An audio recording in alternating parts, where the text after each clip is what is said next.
Well, welcome back to Behind the Build, guys, where we take a look behind the homes we're building, the communities we build. Today's gonna be another fun one where we have Tim Smith here. So Tim's representing one of our customers that we're building a home for in Sagara. So Mitch and Kim's house, it's actually nearing completion at this point. Yep. So it's always fun to see like how they ended up at our community, how you kind of guide them through the whole thing. So I guess like, how did you connect with them at first? So they were connected to me through Instagram. Someone that follows me on Instagram that I became friends with referred them to me. So they just gave my phone number, and I ended up reaching out to Kimberly, and then we just kind of started chatting and figuring out what their goals were. They had already planned on moving to Idaho from California, and just started answering their questions because we were trying to decide between existing or new construction. They had to sell a house in order to buy a house here, so. Yeah. We ended up kind of deciding to go the new construction route just because it's a little bit easier to manage timelines that way. Yeah. So, that's how we ended up finding this neighborhood. Yeah, that's just always so tough, right? And I feel for our customers where they're trying to figure out sell, timing, move, all those pieces of it. And yeah, your world on a daily basis is that, right? Of like, especially with resale where you're like, okay, we found this, we got to sell here, move there. There's some moving parts there. A lot of moving pieces for sure. Now, you helped them also because her sister, I think, moved here also? Yep, she's building a house with Hayden. Yeah, so they're like the whole family coming to Idaho. Yep, the whole family. So when you first got connected with them, did they have Meridian kind of figured out? Or were you kind of, because then you have like your relocation guide that kind of helps them understand the whole valley? Yeah. They were pretty set. So when we originally started speaking, they were looking at Avamore actually. Okay. And then just looking at the map and talking to them on the phone, just kind of talking them through like, well, it's a ways out there, right? You got to drive 15 to 20 minutes just to get back into town. And then I think it was Kimberly that didn't really want to be out that far. I think Mitch wanted to be out that far because it was appealing to him. But this just ended up being the perfect location, just close to everything. So they settled here in Yeah. Avamore's great out there, but any of those master plans can be a bit of a trek, getting out there. Actually, I'm curious. So we're there coming from California, like everything's probably close by. Yeah. And do you see that often with your clients that are moving here, where on the map they're like, oh yeah, that's super close, and then they get here and they're like, but there's farm field between there. Yeah. Oh yeah. So Meridian's popular for a reason because it's central. People are drawn to Star and Eagle because, they'll consider Nampa or Cuna, but the second they get out here and they start driving out there, they're like, there's a whole lot of nothing out here in between everything. And even though I'm used to it because I've lived here for 28 years, to them it feels like forever away, right? Like you're not close to a Trader Joe's and a Costco and all that. You're about 15 minutes. So a lot of times people end up wanting to be more central and they end up somewhere in Meridian. Yeah. I know when I'm looking at subdivisions, like distance to Costco is something I totally look at. Is it truly that important to the customers? It comes up in every conversation. Every one of them? Yep, Costco's number one, Target. A lot of people mention Trader Joe's, which we only have, I think we have 2 right now. I mean, but being close to a Trader Joe's it doesn't matter where you're at, that is a great thing. That's my least favorite part about living in South Nampa is because we go to Trader Joe's a lot, but it's a 30-minute drive to get there. Yeah. But it's awesome. So no, it totally is. I'm curious, what's the weird one to you when they're like, I want to be close to blank? Oh, that's tricky. Well, a lot of people will say they want to be close to the mountains, river, and pine trees and all that. And so, I mean, you got to be up in the mountains to get that, right? Because some people, you kind of get a wrong idea of Boise sometimes through Instagram because sometimes people will post like all the highlights when in reality it's a little bit of a drive to get up to see all that stuff because it's kind of desert and flat out here, right? So you do have to drive a tiny bit to get to where you're going, but that's why a lot of people are drawn to Eagle too because you're a lot closer to all that than versus being in Nampa. So. No, and each has their like benefits, positive, negative, the whole thing, and that's actually my wife struggled with. So coming from the Portland area, like trees, green, all of that. And she's like, where's the trees at? Like it is flatter, brown, all that. But then, you get up in the mountains, it changes everything.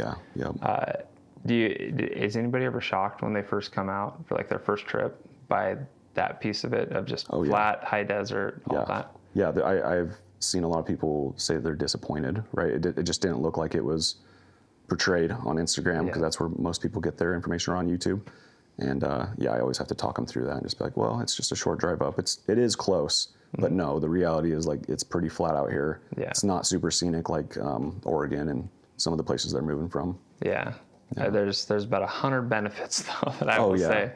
It's actually now, like, when I go back at this point, it's like maybe every 4 to 6 months. I'm shocked at what we left, because like being there, you slowly get used to all the craziness, and then you leave and you're like, oh, this is normal life here. And you go there and you're like, what happened to this place? It's a shocker. But the funny thing, my wife, even though the other day she commented, she was talking about how, like, beautiful the hills are.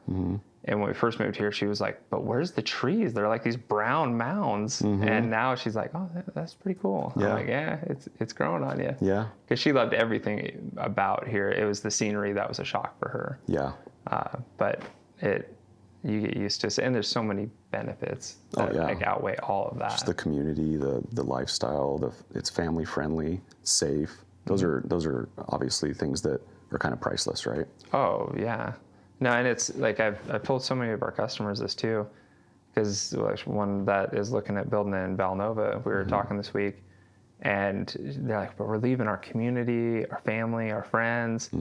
And I told them, I was like, you will build a new one out here so fast. Because there's so many relocation customers out here, or residents now, and everybody's looking to be friendly. It's a cultural thing. Like, people, it's still weird. I love it, but it weirds me out because I'm just not used to it. Like waving, just driving down the road and somebody just waves at you. That doesn't happen elsewhere. I know. It's neat. It's an Idaho thing. People are friendly here. Yeah, it's a good thing. So okay, you met them and that, and was Meridian pretty quickly the area after Avamore that's further out? They were super decisive. Like, they had their eyes on Avamore at first, and then switched right over to this. And they were super decisive. They picked out a floor plan and a lot while we were on the phone. So we locked it down really fast, but they were set on this just because the location was perfect. They were also trying to make it work with their other daughter, Jennifer, and they wanted to be within a couple miles of each other. So we were trying to find something that would fit for their daughter that's within their price range. So this just was perfect because they wanted to be over in Pebblebrook.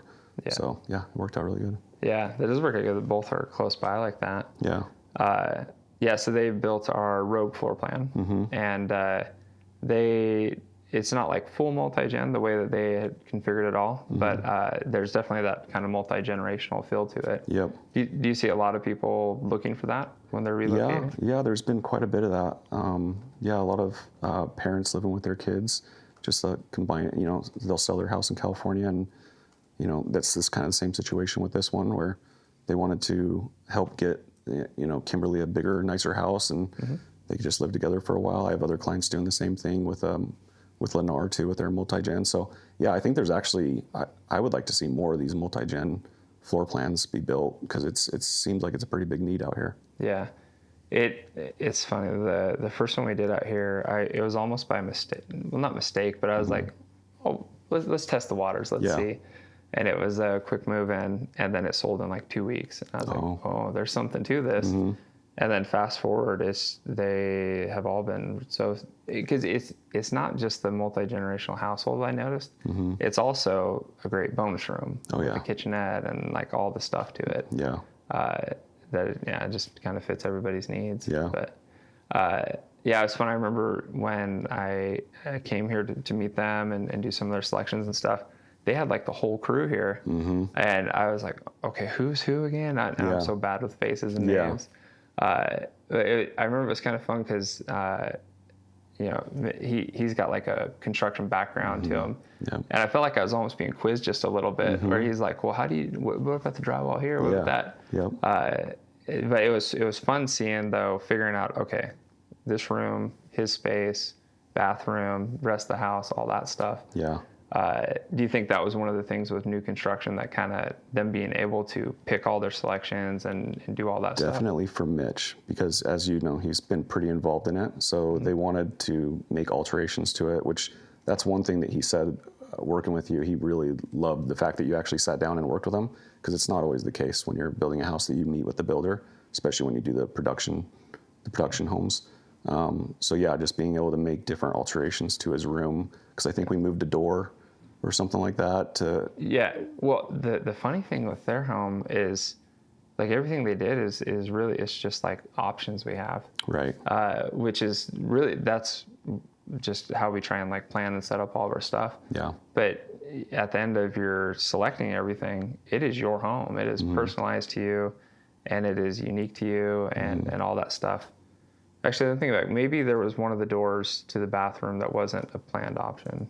I think that's what it was. But it's super easy to add. It's Right. just adding a door, Yep. and that's the great part, is you're like solving that need where they're like, everything's perfect, but I need this one little thing to make it all work. Yep. And then seeing that like unlock everything working for them, where they're like, this is it. That's the fun part. Yeah. Yeah. Seeing it all come together. But Yeah. and they did some cool stuff in their house too. They did, yeah. The outdoor fireplace and some of that. Yeah, that was really cool. It's a beautiful home the way it's turned out. Yeah. Yeah, so they went to the design studio. Did all that. Well, actually, they had a horrible time getting here from it. Flights got canceled, Yeah, and so that whole thing. Unfortunately, because I usually go to all the design appointments, I did not go to that one because everything went haywire for them with their flights. That's so right. yeah, I forget, did Mitch go to that? I don't think Mitch went. I think it was just Kim. Okay, so she picked all the colors and Yeah. stuff. Was there anything that stood out to her from that process of like She said fun part or anything like that? She said it was super easy. It seemed like I want to say they still made it work the same day. Do you remember? They did. Yeah, because it was like she to the flew out deadline. later, so it was Yeah. So they did it pretty quick. So I think she did her homework ahead of time, because that can be a really stressful time trying to pick out all the finishes, because there's a lot of information. There is Picking out permanent finishes. So yeah, no, I think she's really happy. Yeah, no, there's so much that, and I think she took advantage of the virtual design studio stuff beforehand to like narrow things down and kind of piece it together there. Yeah. Do you see that with your new construction clients though, where there's like two paths almost? There's either I'm going to build or I'm going to buy finished. Yeah. And it's not so much about the home; it's about like they don't want to do one or the other kind of thing. Yeah. Yeah. I mean, the people that are doing build jobs typically have a house to sell, and a lot of them are doing the build job just because they're trying to match the time up, sell their house a few months before moving here and get the funds. The quick move in, sometimes they're a little bit more appealing, just because they have a little bit better incentives, is what I've noticed, than the new construction. But yeah, I mean, it just depends on your situation, really, is what it comes down to. Yeah. Yeah, because the timing piece of it is like we're talking. Yeah, it's tough to line all that stuff up. Yeah. And yeah, I've definitely noticed that there's some people who think it's more overwhelming to do a build job, and then they do it and they're like, that actually wasn't that bad. Oh no. Because they picture one thing and then they're like, oh, there's a process and we do X, Y, and Z, and then they end up with a personalized home to exactly what they want. Exactly. It's not that stressful. There's all this time in between to make all your plans versus having to do it all quick. Because typically you would have to list your house and then you'd have to make an offer contingent upon the sale of your house, and things have to line up right. Yeah. At least with new construction, doing a build job, you can just get this all done. And in California and even in Oregon, a lot of people are able to rent their house back for a month or so and line it up just right with the close date. So it makes it really smooth. Yeah. No, that's nothing's worse than like the moving twice thing of like sold it, rental, house, like that. That's just no fun. Yeah. Especially with family, dog, kids, all that stuff. Mm-hmm. The process too. I've always kind of thought this is stereotyping by all means, but it's usually like wife is super excited, pick all the colors, all the finishes, and the stress I see is usually like the husband watching the budget. Oh yeah. Like, where are we at so far in this? What are we spending? Yep. Which is not always husband's that, wife's this, but I feel like the stress oftentimes is that element, because that is where it's possible to blow your budget and have too much fun with it. Yeah.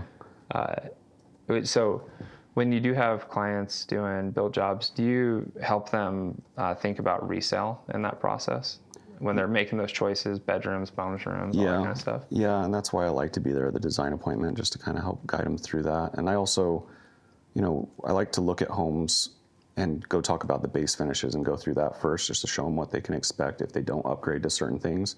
But you also don't want to overbuild for the area, right? Or upgrade it so much that yours is never going to be worth what the other homes in the neighborhood are worth at that time. So that's something I'm keeping an eye on, and obviously just trying to stick within their budget, because it's super easy to go way over budget. And usually, the beginning conversations are, what are you trying to spend on your monthly payment? Let's talk about what's going to get you there. Like, do you have a $30,000, $50,000 budget to upgrade your house? So yeah, I'm usually trying to guide them through that and help them stay away from super expensive stuff if they want to. And the stuff that has the return on value in the future kind of thing. Because the reality is, when you're personalizing a home, there's some things that you really love, but in the future it might not get you that same return. Exactly. I feel for you, and you're part of the real estate world where you have you have your client, and they're like, I'm looking at this builder, this builder, this builder, because we all have different included features and different processes and the whole thing. When you're like, you were talking about how you lay it out of like, well, included features, difference, all that. What are the ones that when it's included that they're like, yeah, that's awesome? I've always been curious on that.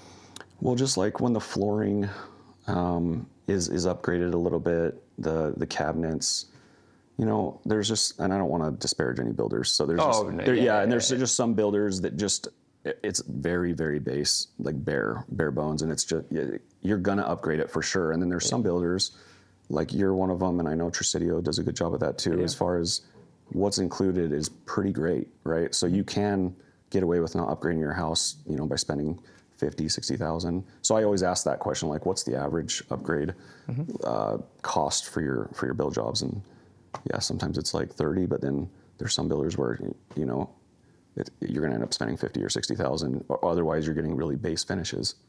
So. Yeah, and that's what's always struck me too, is like with every builder, we all do it differently. And there's like no right and wrong to it, but it's the awareness going into it. Because you can get surprised so quickly in the design studio and that. And some, they have lower base price, higher options. At the end of the day, it's usually similar, but it's how you get there kind of thing. But so it sounds like the things I've always believed, like kitchen, people are like, I want the taller cabinets, nice quartz, the flooring, all that stuff. The countertops are a big one. Instead of doing like, the 1 inch or whatever for the countertops. Oh, the 2cm? The 2cm, like upgrading to the regular countertops. The flooring, LVP, right? Things like that. I'm trying to think if there's anything else. No, it's so funny. We've had some of our suppliers, they've pushed the 2cm, and I'm like, it just doesn't look right to me. I'm like, it when I see it, it feels cheap. And like 3cm, it's 1.25 inches, looks good, and it's what everybody's used to. But they're like, no, it's a little more affordable, but it's also modern. It's a modern, and maybe it is the style, and I'm out of date. But it's when I see the 2cm thickness, my mind goes to cheap. But same. Maybe I'm dated in my style or something like that. No, I agree. I think it needs to be the upgraded one. The other thing I think you were kind of hitting at is like incentives. Do you see people gravitate to new construction just because of the incentives? Oh yeah, definitely. I mean, interest rate is definitely a big deal these days, and affordability. So giving them the ability to buy down their interest rate is a big incentive for them. So that's, I mean, probably 70 or 80% of my clients are doing new construction just for that. Because the interest, like I think you were saying there, it's a lot of times, what's the monthly payment? And that's how I've seen it too these last many years as rates went up, is how are we going to get their payment to something reasonable? Because the price is important by all means, but most people can't equate $600,000 to their monthly payment. What's it going to cost? And at the end of the day, it's what do I make each month? What do I spend? And how's it all slot in and work out? So you're seeing when there's an option with most of, like if there's a builder that has design studio incentive or interest rate, you're seeing most all go interest rate then? Usually. And being able to use an outside lender has been another thing that I really appreciate. when builders offer that, just because sometimes, again. I've heard, because they're using, I think somebody you recommended. They're using someone that I recommended, but I know some builders, I understand wanting to use the in-house lender, but sometimes they only give you the incentive if you use their in-house lender. That's the part that gets a little tricky sometimes. Yeah. But No, it's one of those that I always forget, because I've always looked at it, I'm like, well, I budgeted this for the incentive. So if it's our preferred lender, love to see business go to them. Right. But the dollars are the same. Right. And so if they're comfortable with this person, or maybe the rate is better, I don't know. Yeah. But like, it's the same to me, as long as they're closing on time and they have, as long as that lender's going to get it done, so it doesn't disrupt the whole end of the process, Right. Yeah. That's the key part of it. Yeah, I agree. But, and it's interesting. There was, I've been approached many times where they're like, hey, let's do a partnership, let's form a thing. And it all sounds interesting as a builder, where you're like, oh, wait, maybe there's a little something to gain. But then you do key all your customers into that. And then you do end up in that, which is not flexible in choice and all of that. And I think flexibility is a really big deal too. I just think it just makes, you don't want to force them to have to use someone they don't want to use, I feel like, but you still want to give them an incentive and get them in the door, right? So I think it's good. Yeah, because generally most of our customers use our preferred lender, but there's some that they have used this person on 3 of the homes in the past. Right. Well, they're comfortable with them. They know it's all good. And it doesn't make that big a difference at the end. It doesn't make any difference really, other than sometimes I feel bad where I'm like, our preferred lender's good, I want to see them get the business. Right. But, no, I get it. It's that to me is a customer experience thing. Letting them use the interest rate incentive dollars, whichever way they want. Whichever way they want. Yeah, exactly. Yeah. I am seeing more and more customers today though, like cut up the incentive, where say they're getting like a $20,000 incentive. They'll use 10 for interest rate buy down and 10 for options and upgrades. Yep. Probably just because rates have gotten better. Yeah. They don't need as much of it now. Yeah. Yeah. Or split it up for closing costs too. Yeah. So use it however works best. But monthly payment at the end of the day is that's been the big one. Yep. So with their home as they're nearing completion, is there anything as you're guiding your clients through the new construction process as it gets towards closing that you're like, I always educate them on this step next, or they don't know that this is the thing, like you kind of like a guide through that last part of it? Yeah, because at the beginning, there's a lot of time that we're just kind of waiting, and we're getting the monthly and weekly updates. So usually, I'm pretty much right now for this build job, that's when you start scheduling the third-party inspection if you want it, the NHO. Sometimes I show up for clients as their proxy just to be there for it. I'm obviously at all those meetings too, but yeah, and then there's always an adjustment with moving from California to here and learning about irrigation, like what that is, and some of the different things that are in Idaho, like having a crawl space versus a slab. Yeah. There's a lot of differences between here and California, so educating them in that way has been something that I do a lot too. Yeah. Do you recommend third-party inspection for most all your clients? I do, yeah. Yeah. Yeah. I see it as not a bad thing at all. Yeah. Like when I have the inspection done and go through the house and everybody knows about it. And, right. It's strange to me sometimes when people don't want to do it. Like, or maybe I should say that differently. When they're recommended to do it and then they don't. It's always most of the time they do it, but I do get that question a lot, like, well, it's brand new, so I really need to. And it's like, as a realtor, like, we need to try to guide them in the right way and say, they do find stuff sometimes on those inspections and you want to catch it, right? Yeah. It's just better. Like, it's a big investment, so I just think it's good to protect your money that way and not get into something where you're you don't want them to have a headache at all within the first year of living at their house. Find some of the stuff that they find, and it's not super common, isn't stuff that you're ever going to find too, though, right? Like, because they get in the crawl space and get in the attic and stuff like that. So I just think it's good to get a set of eyes on it, just to double check everything. No, it's because like I know on our side of it, most of them it's like, this like I can't think of one now, but like there's the little things that are here and there, and take care of them, adjust them, and make it all work. Yeah. Occasionally there's something that'll come up that you're like, well, we're fixing it, obviously, but we're all human. You're basically doing something that really should be done in like a factory, out in the elements, out in the weather. Yep. All the different trade suppliers coming through. We're all human. Exactly. Yeah. Well, yeah. Any other closing thoughts about the journey that you see customers do from first contact, moving here, finding a house, new construction, resale, and how you could kind of guide them through the whole process? Yeah.